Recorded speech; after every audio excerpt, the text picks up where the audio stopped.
और दोस्तों यूपी लेखपाल भर्ती में यहाँ पर देखेंगे कुछ ज़िलों की जो लिस्ट है ज़िलेवार पीडीएफ जारी हुई है अलग अलग मंडलवार, जिसमें कि आप यहाँ पर देखेंगे ये जो नोटिस है वो मुरादाबाद मंडल के अंतर्गत संभल जनपद की नोटिस जारी हुई है, जिसमें कि आप यहाँ पर देख पाएंगे विज्ञापन संख्या 1 परीक्षा / 2022 के अंतर्गत मुरादाबाद मंडल में लेखपाल पद हेतु यहाँ पर राजस्व परिषद द्वारा चयनित अभ्यर्थियों में से जनपद संभल को आवंटित अभ्यर्थियों का विवरण यहाँ पर दिया गया है, जिसमें कि ये आपका गृह जनपद का नाम दिया गया है। यहाँ पर तैनाती जनपद कौन से जनपद अलाट हुए हैं संभल जनपद के अंतर्गत आने वाले अभ्यर्थियों को, जिनका देखिए कई ऐसे अभ्यर्थी हैं जिनका होम डिस्ट्रिक्ट ही उनको मिला है।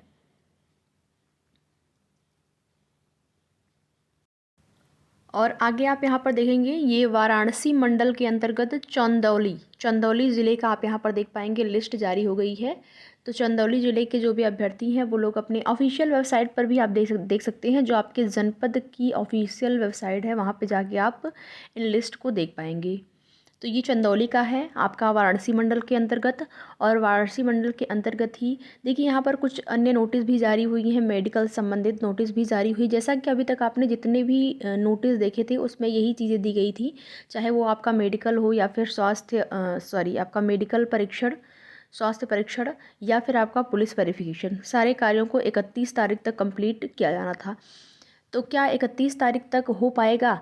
आप देखेंगे कई ऐसे मंडल भी हैं जिसमें कि कुछ ऐसी भी लिस्ट हैं जनपदवार जो जारी नहीं हुई हैं, जिनका अभी कई ऐसे हैं जहां पर कि तहसील का भी आवंटन नहीं हो पाया है।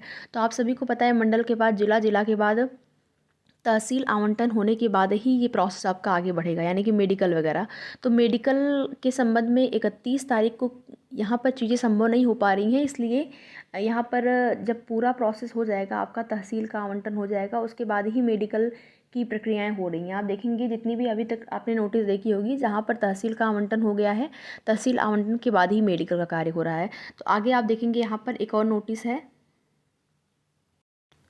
जो कि ये आपका गोंडा का है। गोंडा का यहाँ पर देख पाएंगे आप कार्यालय जिलाधिकारी गोंडा लेखपाल पद हेतु चयनित अभ्यर्थियों की तैनाती के संबंध में।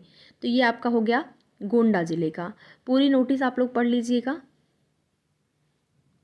ये जो है आपके मेडिकल, जिसमें आप यहाँ पर देख पाएंगे आपका स्वास्थ्य प्रमाण पत्र, सारी चीज़ों को व्यवस्थित करके आपको जमा करना है, उसके संबंध में दिया गया है। तो ये गोंडा के लिए लिस्ट, ये जो नोटिस जारी हुई है। और ये देखिए जो नोटिस है वो मथुरा की है, मथुरा जनपद की, जिसमें कि आपका जनपद का आवंटन हो गया है।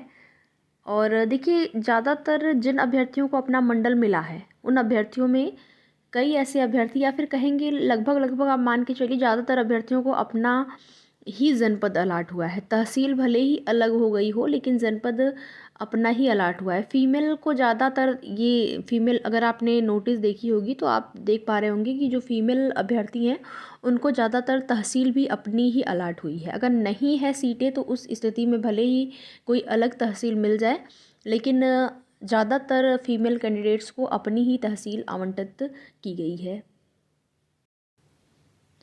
और ये नोटिस आप देख पाएंगे आगरा जनपद का है, जिसमें पदों की संख्या टोटल 48 यहाँ पर दी गई है।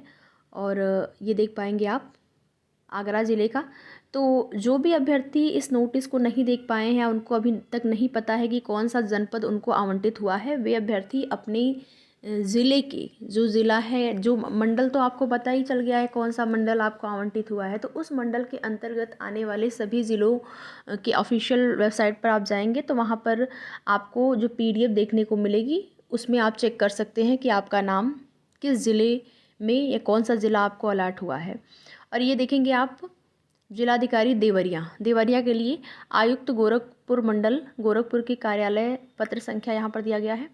राजस्व परिषद उत्तर प्रदेश लखनऊ के नियंत्रणाधीन विज्ञापित राजस्व लेखपाल पद हेतु चयनित अभ्यर्थियों की जनपद में तैनाती हेतु उपलब्ध कराई गई 144 राजस्व लेखपाल की सूची के अनुसार राजस्व परिषद के पत्र संख्या यहाँ पर दिया गया है। दिनांक 18 जनवरी 2024 में दिए गए निर्देश एवं उत्तर प्रदेश लेखपाल सेवा नियमावली 2006 तथा अद्यतन शासनादेश के आलोक में चयनित अभ्यर्थियों को उनके नाम के सम्मुख स्तंभ 7 में अंकित तहसील में अस्थायी रूप से राजस्व लेखपाल के पद पर तैनात किया जाता है। तो ये देखेंगे आप लोग देवरिया का जो है तहसील आवंटन। और स्वास्थ्य परीक्षण हेतु आप यहाँ पर देख पाएंगे, स्वास्थ्य परीक्षण हेतु जो डेट दिया गया है, अलग अलग जो हैं देवरिया के, जिनको जो है देवरिया पत्थर देवा अलाट हुआ है, उनके लिए 31 तारीख को, 31 जनवरी को उनको जाके अपना स्वास्थ्य परीक्षण कराना है। देवरिया यहाँ पर सदर जिनका कोतवाली सदर है, उनको 31 को। यहाँ पर अलग अलग स्थानों का नाम दिया गया है, आप देख पाएंगे। ये आपका तहसील है, तहसील एंड ब्लॉक, ठीक है, ये तहसील एंड ब्लॉक है आपका, आप यहाँ पर देख पाएंगे। और इसमें देखेंगे जो मेडिकल का कार्य है आपका ना, वो 3 तक चलने वाला है, ठीक है। देवरिया में, ये देवरिया के लिए है। यहाँ पर आप देखेंगे कि ये जो मेडिकल का कार्य है आपका 3 फरवरी तक चल रहा है। तो 31 तक ये चीज़ें नहीं हो पा रही है। पहले आपने नोटिस में देखा होगा कि सारा प्रोसेस 31 तक कंप्लीट कर लेना है, लेकिन अभी तक जो जनपद ही अलाट नहीं हुए हैं या फिर तहसील का ही आवंटन नहीं हुआ है, तो फिर मेडिकल का प्रोसेस कैसे होगा। जहाँ पर तहसील आवंटित हो जा रहा है उसके बाद ही मेडिकल की प्रक्रियाएं कराई जा रही हैं। तो आप यहाँ पर देखेंगे 3 तारीख, यानी कि अभी टाइम लग सकता है, हो सकता है 3, कहीं कहीं पर जहाँ पर अभी तक जनपद का ही आवंटन नहीं हुआ होगा वहाँ पर हो सकता है कि 4-5 तारीख तक हो। ये सारी प्रक्रियाएं मेडिकल की, हो सकता है कल उनको जनपद देखने को मिल जाए, जनपद के बाद उनका तहसील आवंटन, या फिर एक साथ भी हो सकता है। तो ये सारी चीज़ें हैं। अभी थोड़ा सा आपको यहाँ पर अपने ऑफिशियल वेबसाइट पर, यानी कि आपके जो जनपद का ऑफिशियल साइट है वहाँ पर आप अपना चेक करते रहें, वहाँ से आप इन सारी नोटिस को जो है देख पाएंगे। तो वीडियो में लास्ट तक बने रहने के लिए आप सभी का बहुत बहुत धन्यवाद।